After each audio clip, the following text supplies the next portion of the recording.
Welcome. You're listening to This Indulgent Life, the podcast, with me, Mary Cook, and this is episode number 16. Today on This Indulgent Life, we are speaking with Karim from Spanish Educational Solutions on how learning another language can help you truly immerse yourself in another culture. So stay tuned. Welcome to another episode of This Indulgent Life, where together wanderlusting families navigate respectful parenting, education, and fulfilling our dreams of having an extraordinary life through travel.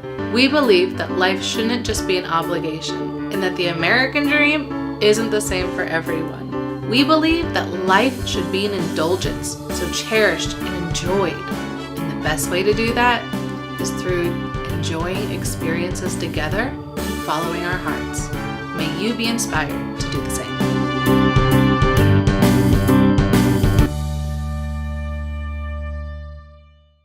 Welcome back. Thank you so much for joining me here.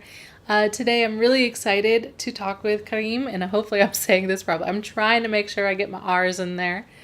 Before we introduce her, though, I want to remind you that if you haven't already, please leave an honest rating and reviews in iTunes, and make sure you are subscribed so you can get automatic downloads. All of these things really help to promote the podcast and to let me know that you're listening, as well as what you like and don't like. It helps move us forward. And I really want this to be a place where people can come for inspiration, and the best way to do that is by telling me what you like and don't like. Also, don't forget to join the Facebook community.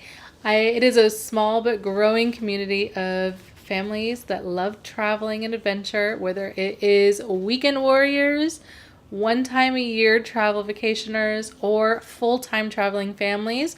We all have something that we can learn from each other, so make sure you join and participate, because that is how we all get to know each other. And of course, you can find all of the information that you need, the links and everything, in the show notes at thisindulgentlife.com/16. Senora Karim Rato, I hope I'm saying that correct. Karim is a homeschool mom of 3, Guatemala native, and is an online Spanish instructor and curriculum designer.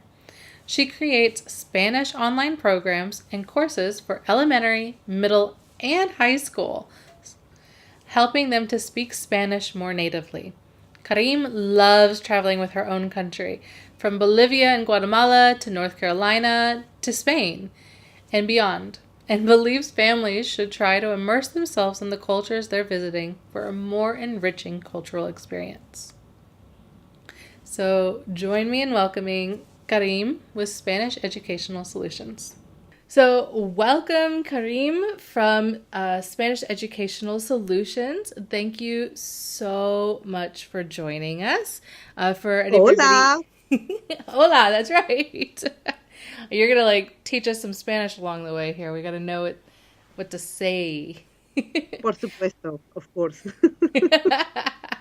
I love it. And for those of you who are listening on the podcast, she goes by Senora Morato. I hope I'm saying my R's correctly there. Excelente.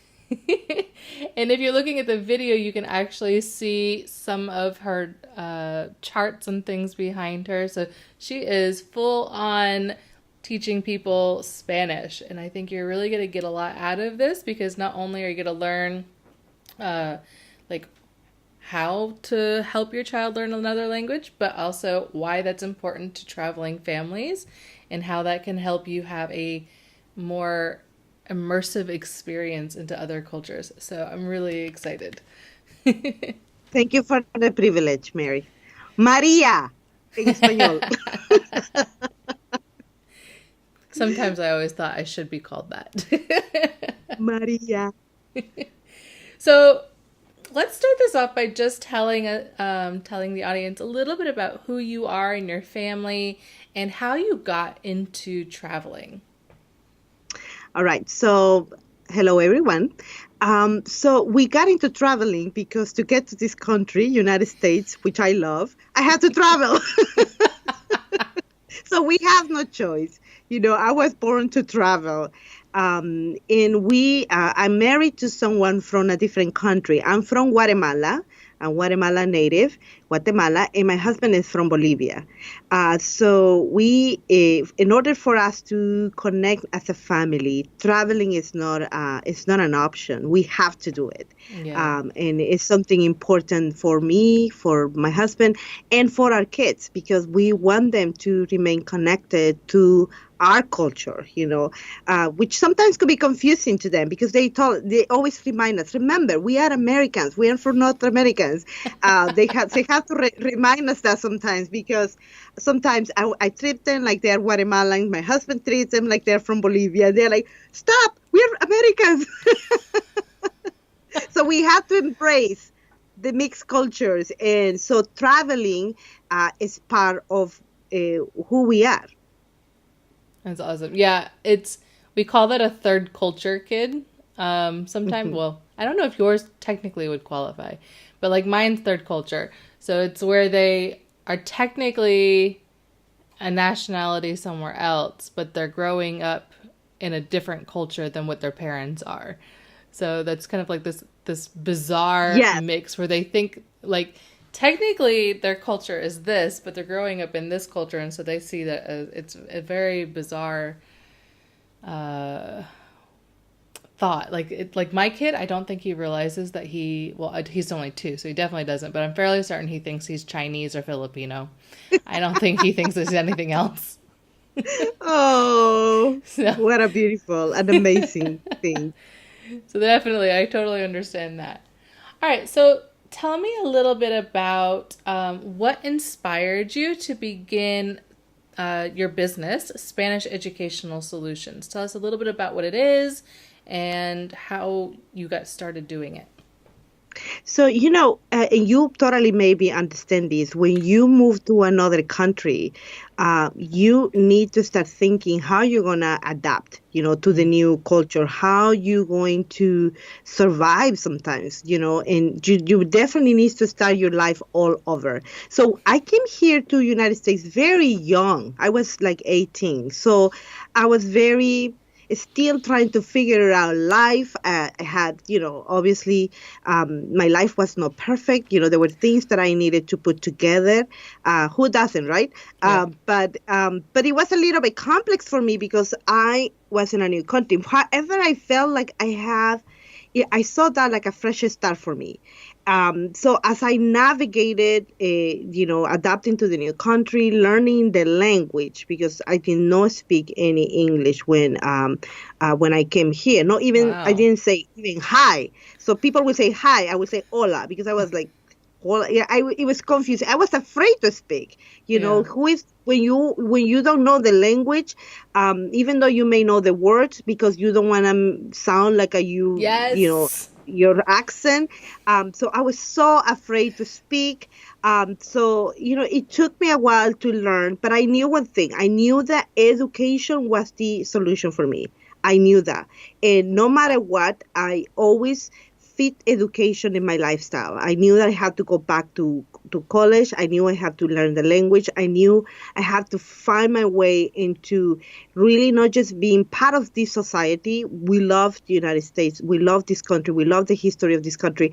But we didn't just want it to adapt. I also want, when I say we, because it was just me, my mother and my sister, we wanted to be also contributors to society. And I needed to figure it out. How can I do that? And obviously, learning English was a huge learning path for me. And then understanding how is it that education works here in the United States was another learning curve for me. So when I was trying to figure it out, okay, all of these, I just realized, well, people say to me they wanted me to help them with Spanish, and I was like, wait a minute, I need help in English. So I always ended up helping people in Spanish. So I was like, I think I love Spanish. Obviously, it's my first language, and I love teaching. And I had a teaching background from my family background. There are a line of teachers, so I had this love for education. I have this love for learning. So I decided, well, let's be a Spanish teacher. So that was the first thing that I felt was the best thing for me to do. So, I took that route. Wow. So you taught in schools first, or did you go straight to your building your own company? No, first I was a public school teacher. I taught in the public school system for 16 years. Wow. Immersion, Spanish immersion, and IB Spanish. IB is like a special international baccalaureate program. Yes. And so imagine first year of teaching, and my first assignment was IB Spanish and Oh. immersion. For those, okay, so I need to backtrack a little bit because I know IB because I took IB. I took IB French. Oh, Yeah, so I fully understand, but a lot of people have no clue what you're talking about. So, International Baccalaureate, for those who don't understand, is literally an international program where you become accredited to basically go to any college in the world. And a lot of times you can skip courses. So, like if you get a certain, you take a test in your senior year, and if you get a certain score, a lot of times colleges will allow you to skip classes, like whole entire classes, sometimes multiple levels of a class. And it is a very rigorous program, not only for the students, but for the teachers as well. So for her to be her very first year teaching Spanish, to have to do IB Spanish, that is some massive pressure. yes, because you need to prepare students to pass the test so they can get the diploma, Yeah. and it was good. I helped hundreds of students pass that test with high scores. They would always come to my class because they were counting with that score. You need certain points to get Yes. the diploma, and it was a lot of responsibility to test hundreds of students for many years. But I did it successfully. But it's funny that we're talking about the rigorous academic pressures that sometimes the students need to get the language. But no matter what, I always tell my students, speaking Spanish is not about a subject; it's a skill. And sometimes we as parents need to put that into perspective. It's a Mm-hmm. skill, it's not a subject. And a skill, has to be practiced. It has to, and sometimes the students go into these language. When I learned English, I was not thinking about my grade. I wanted to survive. I wanted to learn the skill. I wanted to be able to speak. I wanted to be able to understand the news. I wanted to be able to read the newspaper. I wanted to be able to listen to teachings, to podcasts. I just wanted to use English for living. And I think it's important for us, teaching that advanced course for many years. I always remember, I always did it with the attitude. Yes, there is a test to pass, but at the end of the day, is you have to be bilingual. You Mm-hmm. in many. So many of you, like you studied French for so many years. So I will tell my students, you study Spanish for so many years, 5 to 6 years. Some of them they were my immersion students. They were like forever. I always say to them, go bilingual, go and get the skill, go and start speaking, and some of them got to go to college and get minors in Spanish so they can completely go cross the lines and feel like, yes, I'm bilingual finally. Yeah. I know I that was one of my goals, but I ran into what you ran into when I lived in France is that I wanted to practice French, but everybody else wanted to practice English, and it was so hard to find people to speak French too. But I did have an amazing landlady and her husband. They were French Canadian, living in Paris for part of their diplomatic exchange, I guess. And she would set up parties so that I could they would only speak French, and so that Oh, I could try wow. to be immersed in that. It was beyond difficult. Beyond difficult. But Uh, what but but it what was an amazing. amazing opportunity. Yes. I Yes. was so very, very thankful to her for that because it does help you to really kind of start hearing it, right? To really kind of pick things out and to start thinking in that language versus trying to constantly translate. So I, And I think the focus is when you are learning a language, and maybe we are going off topic here, yeah. but I want to say this before I forget. I always tell my audience, remember, language, it's people. It's not a subject. It's not just a skill. It's people. When Mm, you are learning a language, you are understanding the culture, the beliefs of the people that speak that language. I love that. I'm actually making a note right now. Language is people. Yes, I love that. I literally have never heard anybody put it like that before, but it's so true. So true. You're not, I mean, you're not learning it just to learn it. You're learning it so that you can be involved with a people group, like with a yes. culture. Speaking English to me has opened doors that I have never imagined. Has brought friendships, opportunities. You have no idea. In the because I not just speak English. When I came here, it was not. I was like, oh, I want to speak English. No, it was I want to understand the culture. I want to understand how they think. And even though sometimes I don't agree with the culture and don't agree with some aspects, I understand. I understand because it's not just about the language, it's about the people. It's about, and I think that's so important. That that is so true. So what now you're no longer teaching public school, you're running your own business and you're doing online courses, correct? Yes, that was a crazy transition. Because when I homeschool my kids, by the way, that's new. And I'm a mother of three. I forgot to say that. Oh So yes.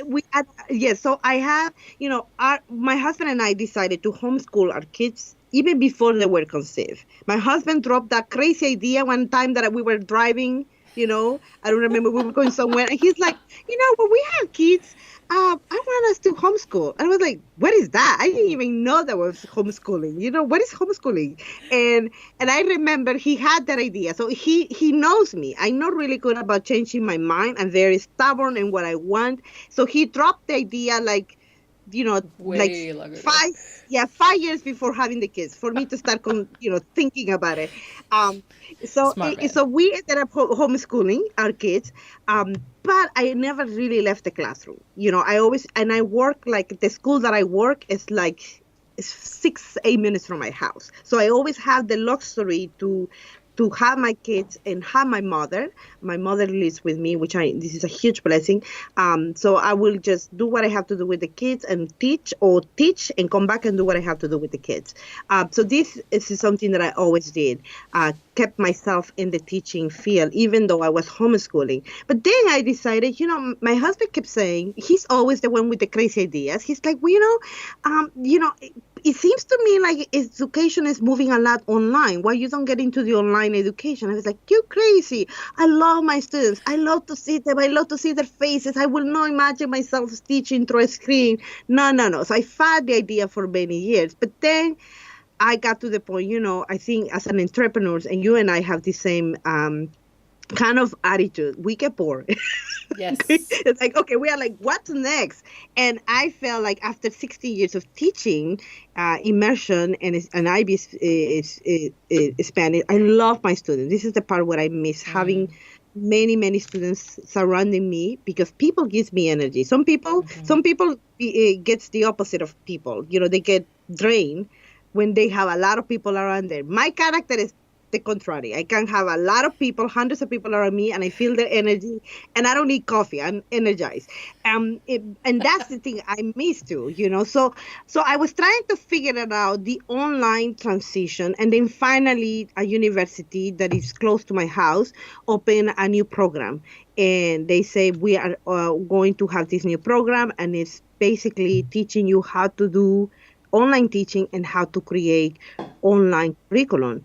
And I jumped in that program. I was the first one to register, and I got to meet the professors that were organizing. So it was a wonderful experience. So I did my master's in 2 years, and during those 2 years, as I was doing my master and research, my professor said to me, well, why you don't focus on a problem? Focus on something that you wanted to solve. But I knew the schools where I was teaching, they were not ready for online education. Mm. They were behind. So as I started researching, what problem can I solve? Where can I bring my skills, my gifts, my passion? Then the homeschool, a community came across. And I noticed that homeschoolers, they need help navigating the foreign language, and I decided to start exploring that. And that's how I ended up deciding, okay, I'm going to start creating curriculum and programs for homeschoolers and courses, online courses. And I started in 2014, my master's. 2016, I started officially teaching online to homeschoolers.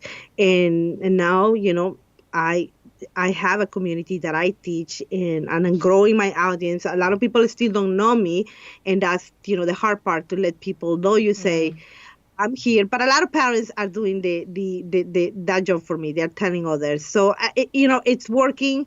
Every year I have a proposal, a contract saying, come here to teach online for us. But I have to say no, because I am right now booked. I'm teaching 5 classes every year to homeschoolers. Wow. That's a lot. That's awesome. So what can in your classes, what can a student I guess expect to learn, or how does it work? What do they learn in one course, I guess?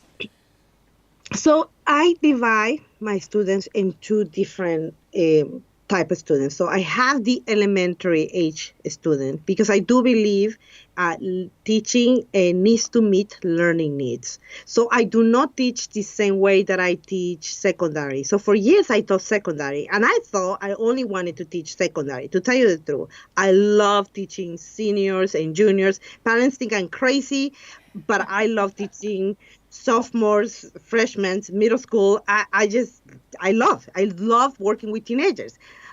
So, but then everyone kept asking me, elementary, do you have something for elementary? When you gonna do something for elementary?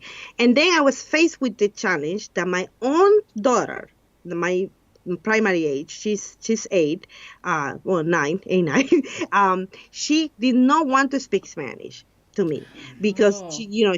she's between two teenagers. I have two teenagers, 16 and 14, and because of the family dynamics, where I have to speak English to my teenagers when we are doing some um, homeschooling, she did not.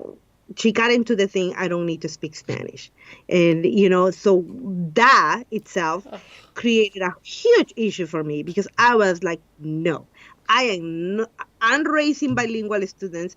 And the only way, I saw that I could do something about it is when she told me, well, you create courses for big kids, now create something for me. So she challenged me in her own way. And so I have all these parents' requests, but then when my daughter put it that way, I decided, okay, let me create an elementary program. So I Yeah. divide my students, and I say this to the parents, because many parents want to start learning a language, but they see, okay, if they have teenagers, they feel like it's too late, and Mm. teenagers, they learn different. They do not learn naturally. They want to understand, because they already have study skills under the belt. So they want to understand the structure of the language. They want to know how everything works, comes together. Elementary kids don't care. They just learn, they repeat. They don't need to understand the grammar. They don't need to understand parts of the speech, nothing. They just need to learn the whole language. And this is why I created two separate programs. Awesome. And then in your elementary program, you actually made it a whole family program, correct? Yes. And the way, and going back to your question, what an elementary child, let's talk about how they learn. I discovered through this research and a lot of practice that elementary kids, they learn naturally. They like to learn to connect what they already know. If Mm-hmm. you give something new to an elementary child, they will reject it. But if they get something that they are familiar, and elementary kids love repetition, repetition, repetition, and I could not understand that. Like when I started really going into how to develop the lessons, how they learn, what strategies to use, they love repetition. They love doing things that are familiar with them, learn in a natural way, have fun. And that's how I teach elementary topic. So I pick topics that students that are already familiar with, and I connect them in a way that starts building up. So Yes. elementary kids, they need a build up strategy.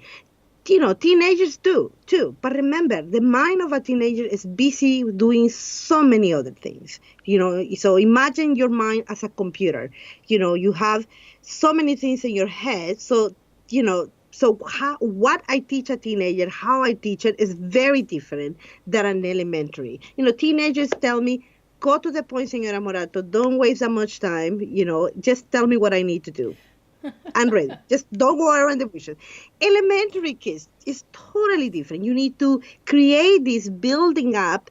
And even when you're building, so you start with, let's say we start with the family, and then we go into the basics, and then we go into school topics. Even when you're moving up to different topics, you still are recycling from other topics. Yes. And that's how it's a built up strategy with the elementary kids.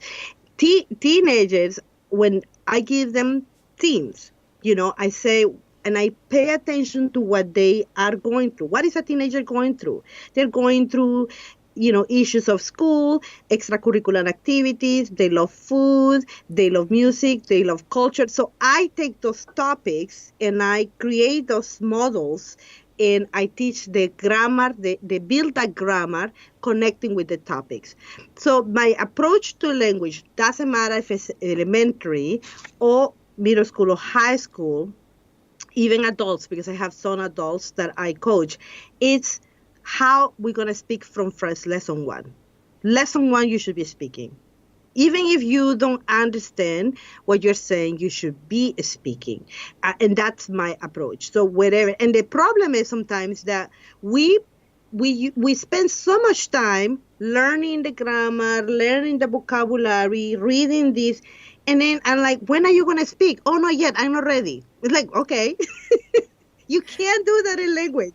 You have to speak from the first 5 words that you learn. You have to say them. You have to use them. You have to use the grammar concept that you are learning, and that's basically my approach when it comes to teaching. So what is a Spanish 1 middle school or high school student needs to know? Needs to know how to speak about their life in a very novice, low, basic way. Still complete sentences, but at least, let's master present tense. So that's what I expect my level 1 upper level students to know. Master present tense, using different topics that you know. And then my level 2 students, what do I expect you to know? I expect you to master present tense, but also I want you to speak about what you already know and maybe some new topics, and also past tense. Okay?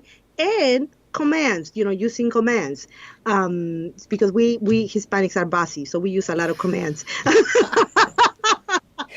So, and still, but in all of this process, again, speaking, being able to create. I say to my students, learning a language is like music. You can know the notes, but if I ask you play a song and you don't know how to use the notes, you really don't know how to. How you don't really know, you're not a musician just because you know the notes. Let's create music, and it's always going to the proficiency side. Yeah, I agree with like all of that. And you're right. Even in schools for elementary ed, we spiral. Everything is a spiral. In art and music and history and everything just, you start simple, but then you just keep repeating the same topics, but you just get deeper and deeper and deeper as you go.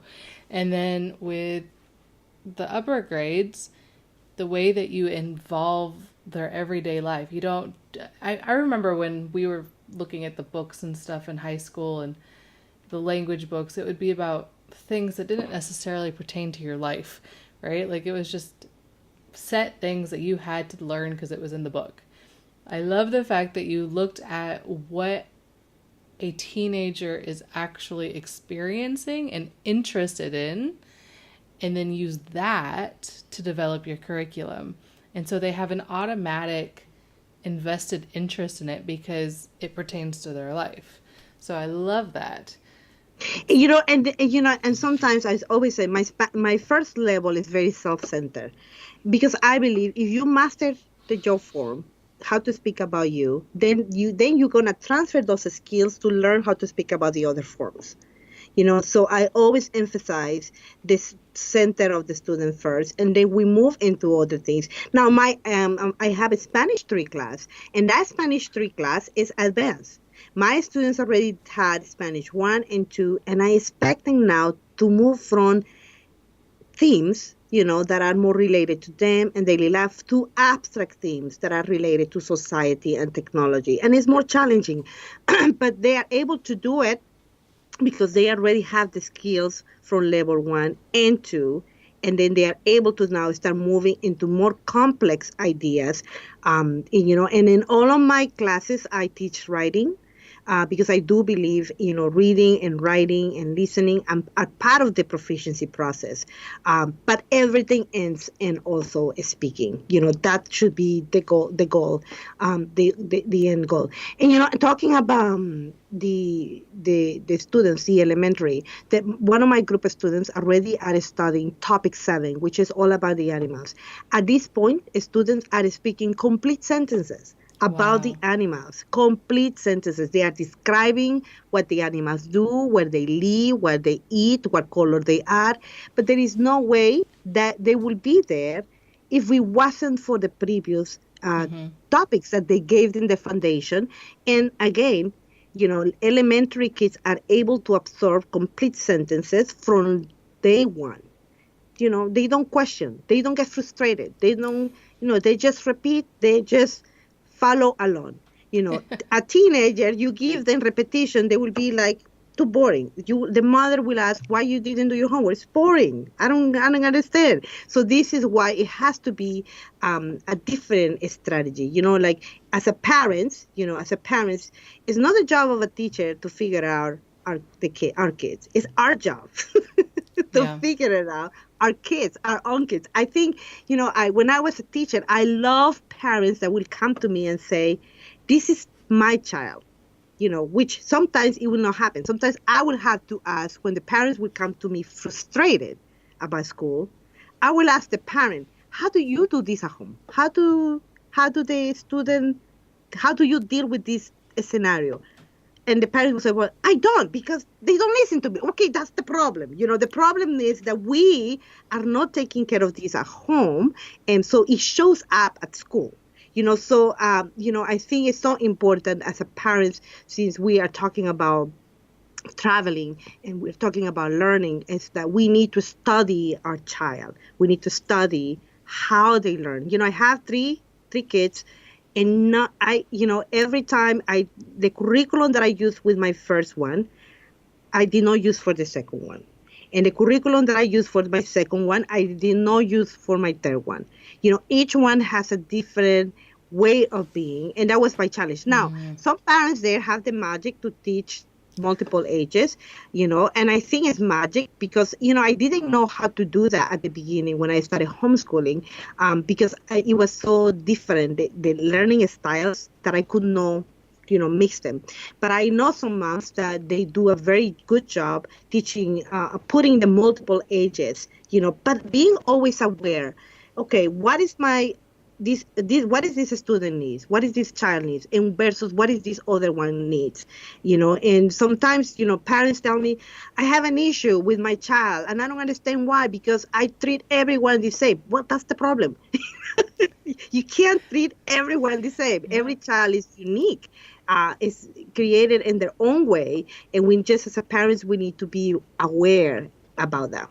Yeah. And realizing that fair is not equal. What is, Well, explain that to me. You okay. talk to So me. it is it's something that it's used in education a lot, especially with talking about differentiated learning, that Mm-hmm. what is fair to a child is not equal to another child. So Oh, this okay. child may need 20 minutes to do XYZ, but this child only needs 5 minutes to do XYZ. I should have the expectation that child B is going to do it in 5 minutes and child A is going to do it in 20 minutes because that's fair for those children.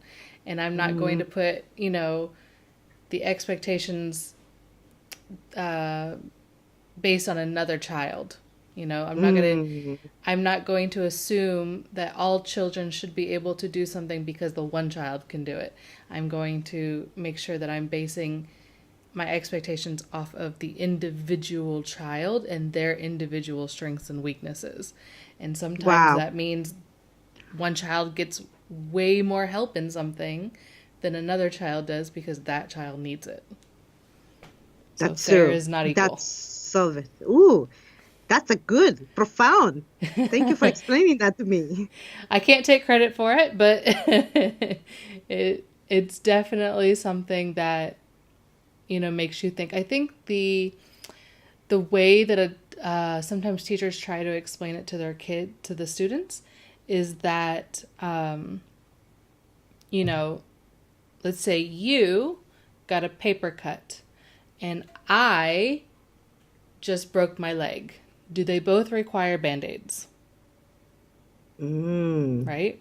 of One course. is going to Uh-huh. need a lot more help and a lot more, intensive surgery or whatnot than the other person. But they're both fair.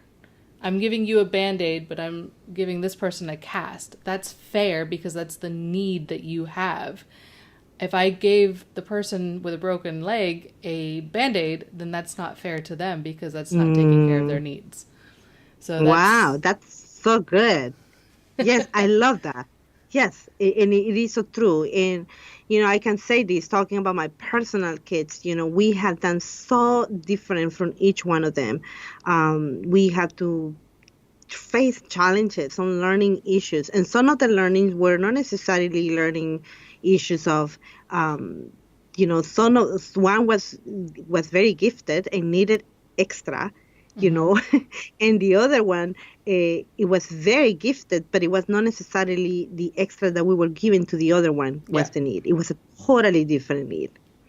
And I think that's definitely one of the challenges that homeschool parents face, especially if they don't have that background where the education background where you're taught to do that, right? Like when you have 30 something kids in a room, you're taught to do that. But when you're homeschooling, you're just kind of learning. But then when you're homeschooling, you have the amazing benefit that you can really pinpoint what your child needs and just kind of drive that home and really just focus on that because you're not worried about the 28 other children in the room. Yes. And that's one thing that, some people say, well, you were in public school. Why your kids were not in public school with you? But we always felt with my husband that, no matter what, even with all my limitations, remember, English is my second language. It's not Yeah. my first. Even with, and I felt sometimes I was limiting my own children because of that. My husband always believed, no, they are being raised bilingual. That's a great thing, that, we don't look Spanish as something that is a limitation for us. It's something that is great for us. It's great Mm-hmm. for our kids. We don't look our cultural craziness, confusions, of all this mix of culture as Yeah. a weakness, but we see it as strength. So it's just as a families, we need to look at our own families and parents and say, what are our strengths? Yeah. What are our strengths and what are our weaknesses? What we need help. And that's one thing that I was always very open what I need help. Like I knew right away, well, it took through hard lessons that I was not going to be a science and math teacher. No way. It's like I needed to outsource that. I needed to look for an expert because when I tried to do it my way, me trying to do everything as a mom, I was holding my kids back. I was the one holding them back. So going back to the foreign language, as a parent, you may not be able to speak the language, and you think that because you don't speak the language, your kids are not going to speak another language. You think, oh, just study Latin. That's easy for everybody, which is great. Latin is great. My kids are studying Latin too. But what I'm saying is, we as a parents can see ourselves as the only source of learning, as the only source of making experience happening to our kids. We need to be open to What else can I expose my child to that not necessarily is going to come from me, um, but it's going to, I can tap into other experts that can help me bring these beautiful and amazing learning experiences to my kids. I agree. Now, you said that you view being raising your kids bilingual as a strength, and I love that. Can you help other parents? I mean, especially in North America, right? Like in Europe and other parts of the world, learning two, three, four languages is the norm. But in North America, or at least the US, that is so far from the norm. So, can you help parents that may not quite understand this? Why is learning another language important? It is important because, United States is not the whole world. Amen. Mic drop. We're done. So what you need to do as a parent, if you don't understand this, open the map or, rotate the globe and think, okay, what is here? When I was in Guatemala, I dream about United States. I study United States. We see the whole world watches the movies, listens to the music. I don't. By the way, I don't listen to a lot of music. North American music. I want to clarify that. That's one of the things that sometimes does not attract me. I'm really into classical music. But everybody around the world, because United States has such a powerful and influence position, what absorbs and learns from United States. And I think uh, sometimes, and that happens to me, sometimes as a teacher, if I believe I am the teacher and all the knowledge comes from me, and I don't need to learn anymore because I am everything that my kids' students need, right there, I already become, I disqualify me as a teacher. Because I think our position should be, we are learners. We need to grow more. It's about a growing process, and we should not be happy sometimes with say, well, we in this country have everything that we need. And by the way, and I'm saying this with a lot of respect and love. So and please do not send any comments to Mary. She's being very open. As this We are not here to do political discussions. This is all about learning and traveling and being open, love of culture. So please, this is my position. I'm not doing Yeah. any political issues here. But what I'm saying to you is that we are exposed to the whole world. We all are connected to each other. If you eat your avocados, look at where your grapes are coming from. We are all connected. Your food is coming from other countries. Your leisure time, your vacation time, everything is connected. We are not just living everything in our own. We need other cultures. So I think it's important, to understand what is happening.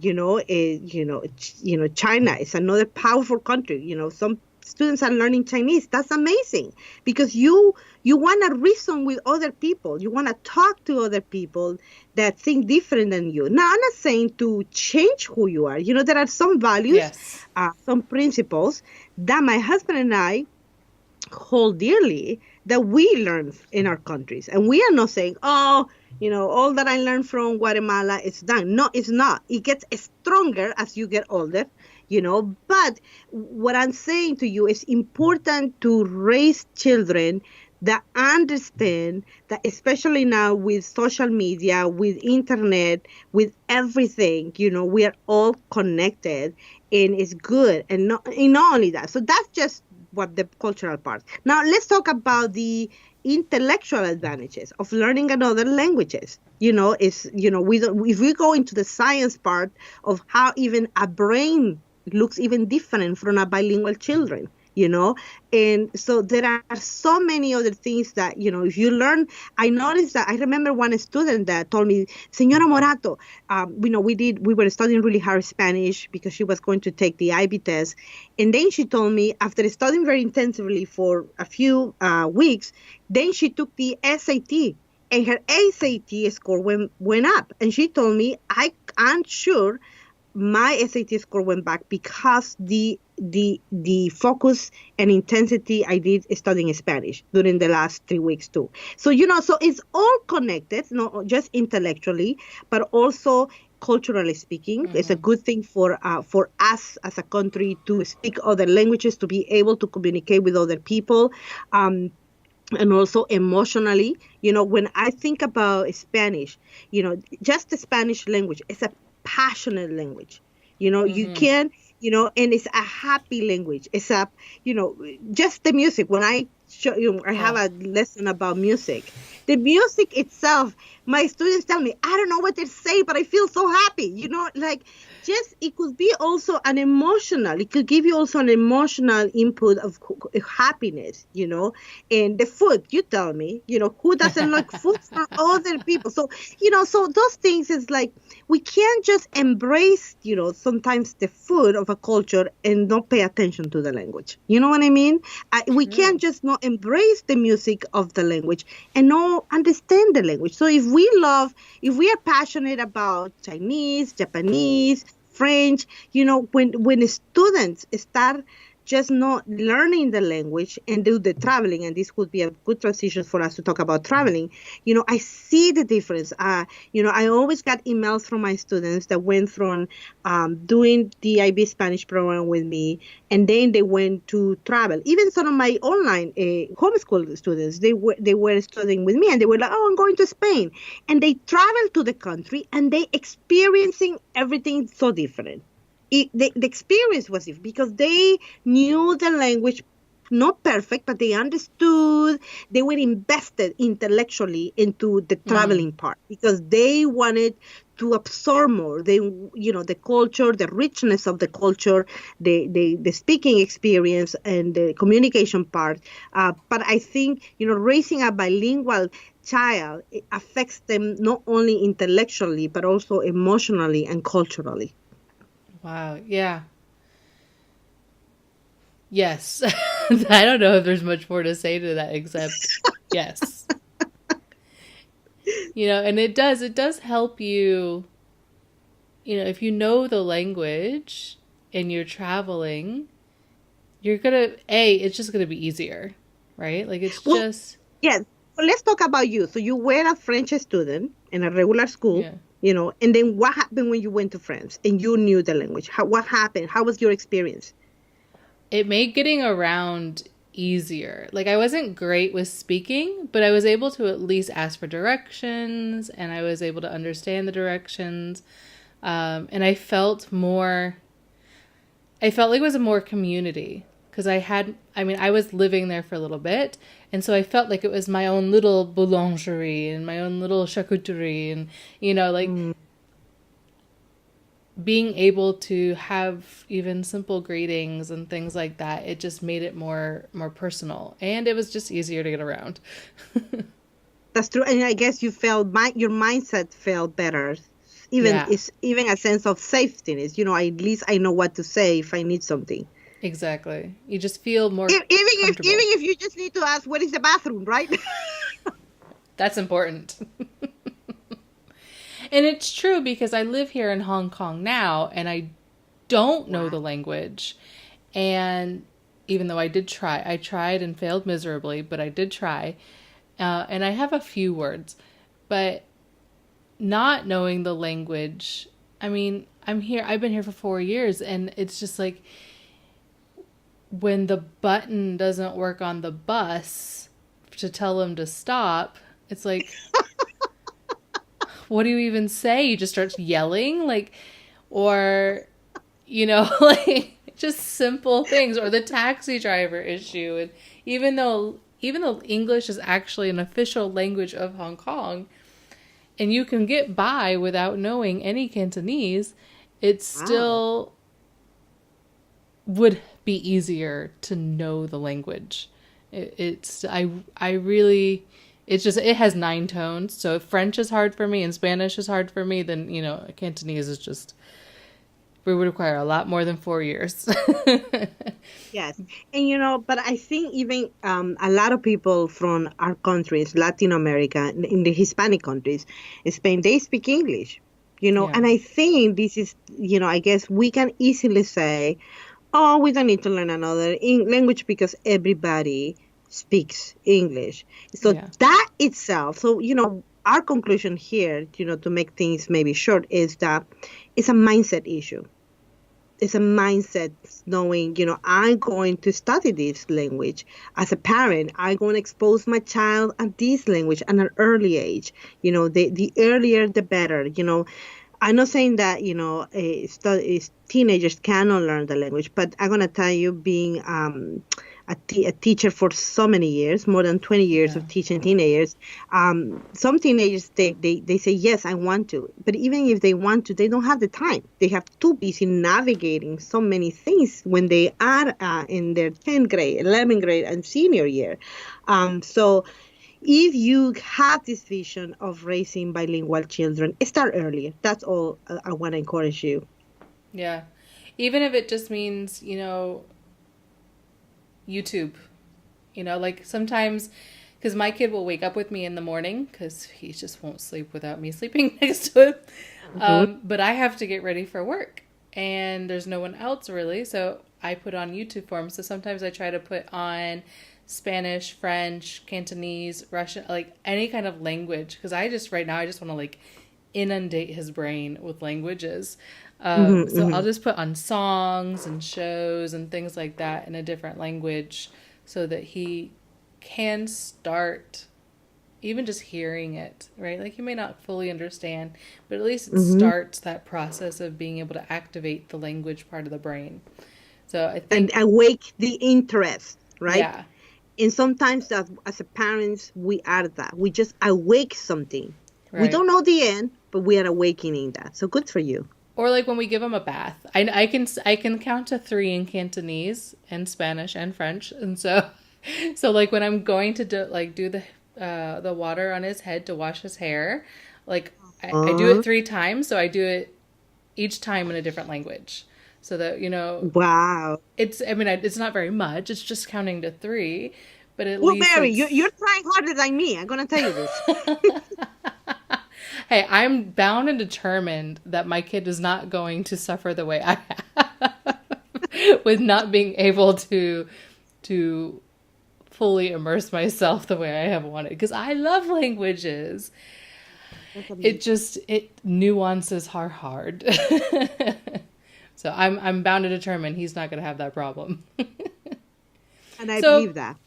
let's move in a little bit more of the traveling direction and immersion because you really talk about language immersion and whatnot. So let's look at cultural immersion. So when families are traveling, besides learning the language, how else could a family immerse themselves in the culture they're visiting? And why should they focus on immersion versus just exploring landmarks? I think when you immerse in the language, you get to really connect with people, and I think this is the connection part. Mm, There is a difference when we go to a place and we just go to museums and we jump into one place into another place. I don't know about you, but I come back from those type of vacations, I need another vacation. I'm tired, I'm exhausted, because it's yes. all about seeing, and next, and I sometimes, as I see the people that go travel with groups, and they are like running around, like, going to places, and they're so tired. Like, my husband and I don't go to those type of vacations because we decided it's too much. Yeah. When we go to a place, we really like to be present, feel the moment, and immerse. And I think that's the connection part. It's so important, to really understand how people live. There's a difference, actually, and my husband says that I'm spoiled because when I go to places, I like to go to the best hotels, 5-star better, like nice, air conditioned, please. Otherwise, don't invite me. So I like to travel luxury. My husband knows that, and he loves we have some funny stories about that. He loves going into totally camping style, like being there. And we have situations where he stayed in his camping tent and I went to the hotel. Like we went different ways, And the next morning I was checking, are you okay? Are you alive? Because the way I am, but it's a huge difference. What I noticed is that when the parents go and really go to explore, but and this is one of the things. If you go to going to explore, please check safety first. Check advice here. Don't trust just because you think this is amazing. Don't go. Make sure you check with native people and native people there. Gonna tell you. Don't go this place, don't go at this time, don't go at this hour. So, just make sure you understand how is the condition of the country Yeah. when it comes to their society, and maybe you understand that better than me too. But it makes a difference about the connection part, understanding why they eat what they eat, why they celebrate those celebrations, how did they think, and I think that's important. Yeah, and I think it's important because when you do understand, when you can open yourself up to other thought processes, religions, and even just government kind of things, and just understanding why people do different things, it gives you the ability to teach others, for one, and for two, you know what? This is something I'm a Christian, and people Hmm. have always, one of the things people hate about Christians is that a lot of them will be like, well, my child will never learn anything about Buddhist or Muslim or whatever, Hmm. right? Hmm. They're like, Hmm. so Hmm. like, no, no, no, how dare you teach my child anything about something like that? No, I love learning about other religions. It doesn't mean I'm changing my own. In fact, it may just make it more firm in my mind, but I have that ability to connect with them.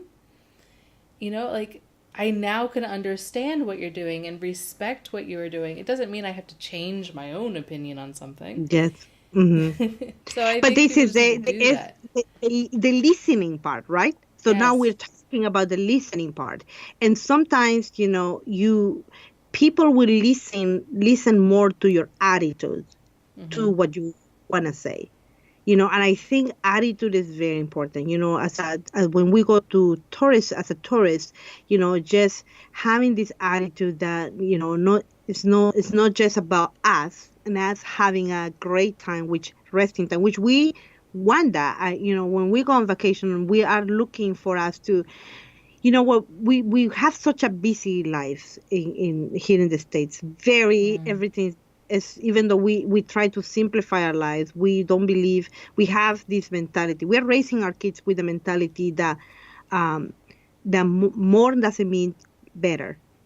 Less is better. So but I think if we are rushing into, and even the learning part, you're not gonna be able to really understand and take the time to listen, to read. Sometimes, when I go to museums, my family, my kids are like, "Mom, why you stop so much?" Because I'm reading. I want to understand. I want to, and sometimes if somebody that works there is standing, I will go and ask questions, and my kids, they roll their eyes because they know, Mom, come on, let's move, let's move, but I think if you're gonna travel, I think one advice that I will give you is that explore the why. Why are we traveling? Why are we traveling? What do we want to get out of the trip? And I get to meet a lot of travelers that go into Hispanic countries, and when they're telling me that why is, they're going there for work. We are going there for to really immerse. But understanding the why, it will make you be more focused and more present in your experience, in your traveling experience. It's a really great way of putting it. I think that's very true. And that's what I go over. That's one of the things I focus on for family coaching is the why, right? Like, why do you want to do this? Because if you know your why, you're going to be just more invested in it and more focused on it, and it just will make it more real for you. So, how long do you think people should visit an area for to really get a authentic feel for the culture? I would always encourage at least 3 weeks. Always 3 weeks. I had students that went to a Hispanic country for 3 weeks and come back. Their Spanish skills were up to the roof, and they come back in love with the country. I have so many testimonies from my students. I can remember one student that he was at Duke University, and he went to Duke. He went to Nicaragua. To a hospital to do some kind of type of work there as a student, and he came back in love with the food. He's like, I'm gonna need beans every day of my life. So he was trying to ask me how can he make that possible. He it's so funny because he was speaking Spanish so well, and it's like, when did you master your subjunctive? He didn't even realize that he was using subjunctive all the time, and his accent, his everything. It's like he was so happy, full of life. And another student that I remember, he went for 3 weeks. He was a mission work related to his beliefs, and I opened my email, and he was standing up with the Chilean flag in his arms, saying, "I love Chile, Viva Chile." And I was like, "What are you doing? When are you coming back?" It's like, "I'm not coming back. I'm gonna stay here one more year." It's like, what about college? Oh, I put it on hold.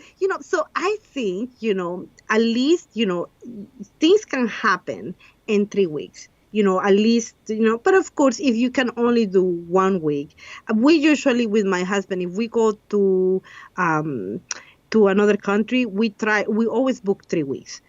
To make it worthy, the expense, because it's, I think when you were saying, I coach my families to explore the why. I think it's a very important. Oh, I will really,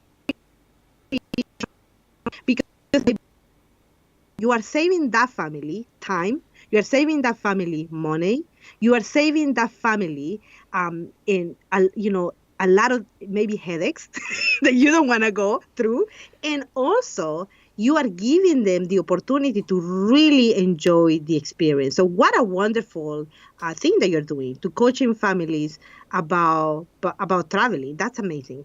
I hope so. It's a passion for sure. And I really just want people, and that's why we started the podcast, right? Like, we want to encourage people to find their passion, and whether that means full-time travel or intentional 3 weeks every year, right? Like, there's something for everyone, and I want to make sure you get the most out of your goals, not my goals, but your goals. All right, so we come towards the end here, and I asked the same questions of everyone at the end here, and I'd just like to get your perspective on them. But first, tell me what is on the agenda next. Like, what is coming up for you travel-wise? What is coming up next for you business-wise? What can we expect from you? For traveling, I am going to Spain in July, and I'm going to be going there for 3 weeks, and we're going to spend also 1 week in France. I'm going with my sister, another Spanish teacher. So, and I'm super excited because I'm going to visit a university and going to immerse there to just explore more ideas and research about strategy, foreign language learning and strategies, and how can I make this happen. I have this vision that I want to create immersion experiences for my students. They ask me a lot, of course they want to immerse and they want to travel with their teacher. So I have a lot of these things. Senora Morato, can you do something this? And they are asking me. So I'm going to go to Spain also and check the possibility of how can I make this happen? Connect students to an immersion experience in Spain and maybe in other countries in the future. So that's where my traveling is going to go. We are going, as a family, we're going to be traveling in the States a lot because we are exploring college for my daughter. So, all our traveling is around the colleges that she wants to visit, which is, traveling, if you need an excuse to travel, believe me, you will find it. That's true. I mean, we did. I still remember uh, the road trip.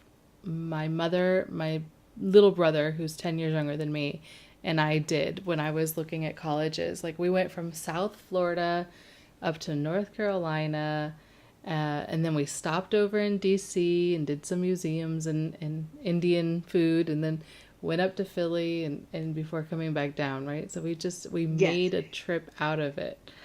So And I still remember it. we have a very busy summer with my husband because we are trying to make sure our daughter gets the whole perspective about what she wants college to be like, where she wants to apply herself in the next 4 years. But professionally, I'm excited about Spain, Mm. and just having the trip with my sister and being with other colleagues. There are other college professors that are going, so I'm excited about that because remember, I love learning. And when I get to the point where I feel like I know everything, I need something else. So I'm super open to what is happening there. And that's another thing about traveling. Traveling will awake the mystery and the excitement about the unknown.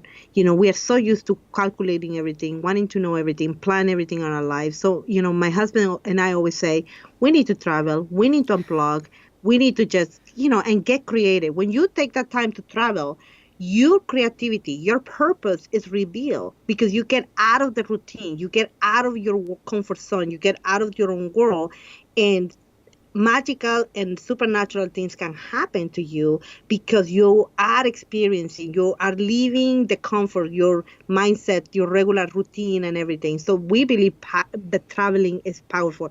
And also planning to go to Minnesota for a business retreat. My friend, I don't know if you know her, Lisa from Homeschool Dent. You have to check her Mm. up too. She's all about traveling too. Her kids are learning three languages. They're learning Spanish with me, German. They're fluent in German and obviously English.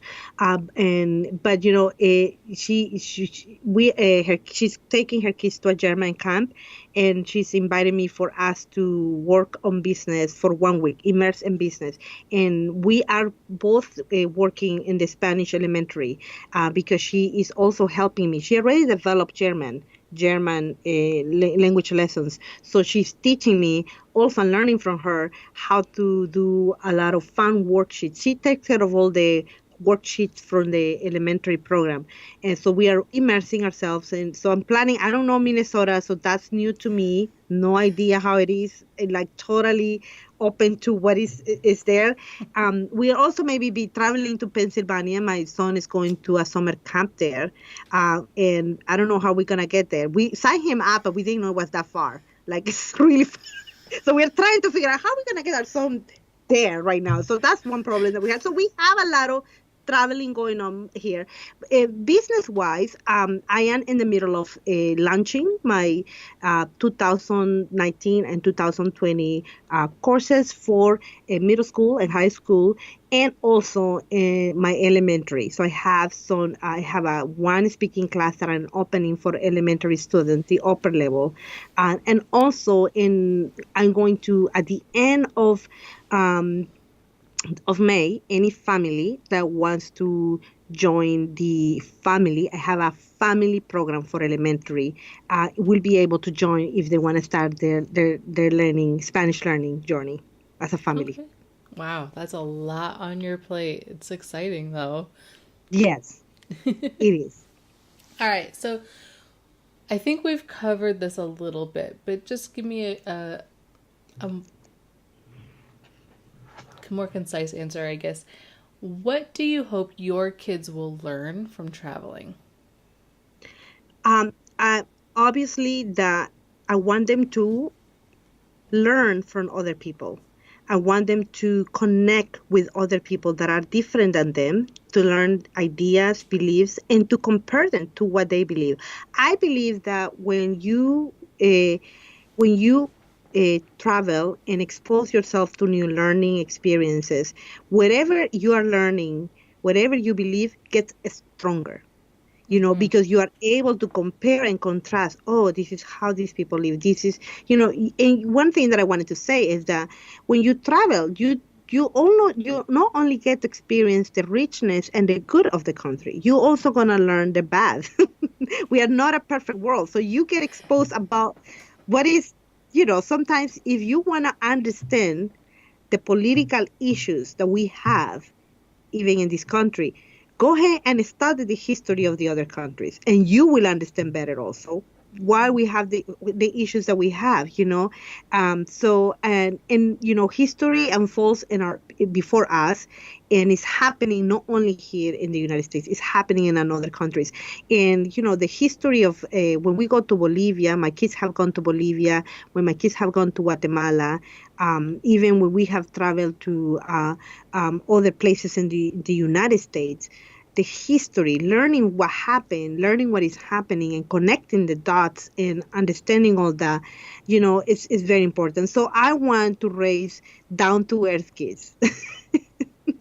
I want them to understand that life is not just academics. Life is not textbooks. Life is not just books.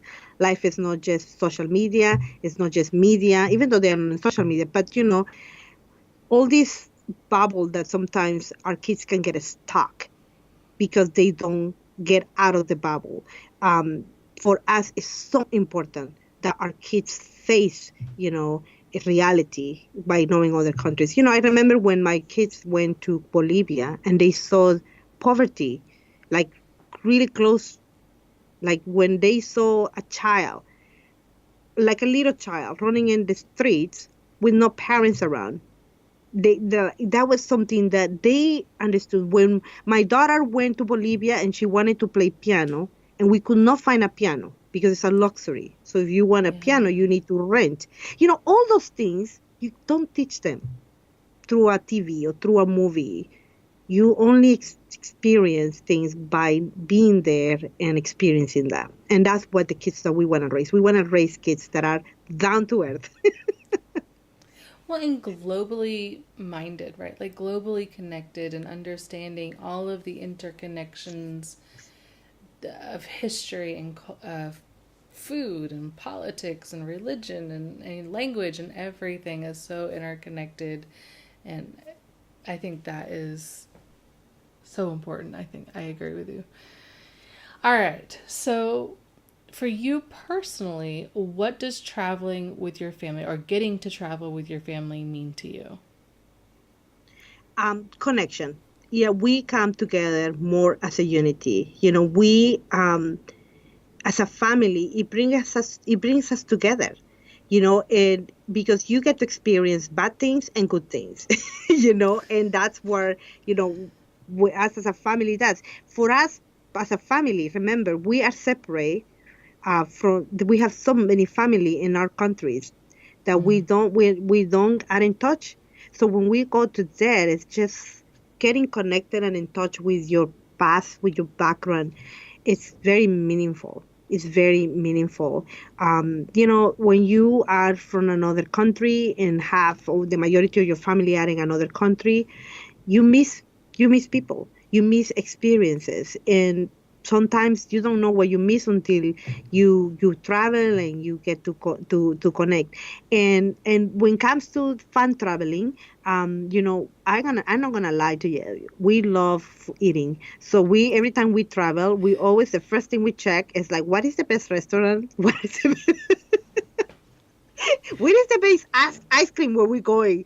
So for us, I'm not gonna lie to you. It's like amazing, the foods that we have experienced, and what is there to visit. It's like we wanna understand what is fun in that place. So we always look for the fun also in the places that we go. And sometimes, traveling for our family means giving back. we are also Christians, and our church does mission work. So we are always finding ways to, if we go, how can we give? Um, Not just have fun, but we also find ways to give back as a family. That's really nice. Yeah,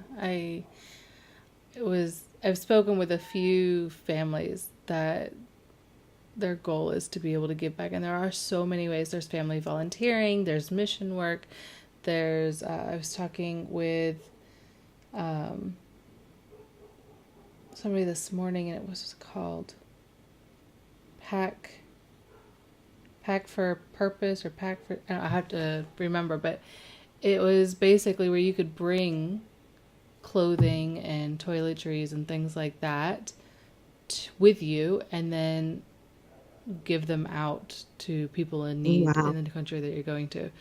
So there's so many ways that you can make sure that your travels are not just about you, and that, can help other people as well. Yes, Awesome. and I know families that they do that. When they plan the vacation, they plan the fun, but then they say, what is in that country something that we can do to give back and to give? Yeah. So, what is one piece of advice to families looking to travel more? Um, I think an obstacle could be time and money. If we don't intentional plan our traveling, it's not gonna happen. It's not gonna happen. You're always busy, and if you are spontaneous all the time, you're gonna end up broke, and you're gonna have this. You always gonna connect. Uh, Traveling with financial issues. So I think the best thing to do is, okay, let's plan financially how this is going to happen.